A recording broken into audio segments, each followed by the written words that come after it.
பார்வதி தேவி ரம்பைக்கு அவங்களுடைய அழகி பட்டத்தை திரும்ப கொடுக்குறாங்க. அது மட்டும் இல்லாம இன்னும் ஒரு சில வரங்களையும் கொடுக்குறாங்க.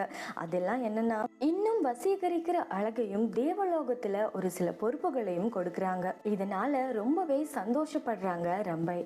ரம்பை அப்படின்னா வாழை மரம் அப்படின்னு அர்த்தம். பார்வதி தேவி கொடுத்த அந்த வரங்களை கேட்டு சந்தோஷப்பட்ட ரம்பை வாழை மரங்களா மாறி பார்வதி தேவிக்கு துணையா அங்கேயே இருந்துடுறாங்க.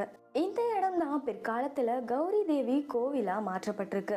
இந்த இடம் இப்பவும் திருச்சி மாவட்டத்துல இருக்க மணச்சநல்லூர் அப்படிங்கிற ஒரு ஊர்ல இருந்துட்டு இருக்கு. இப்ப கூட இந்த கோயில்ல தொடர்ந்து வழிபாடுகள் நடந்துகிட்டு தான் இருக்கு.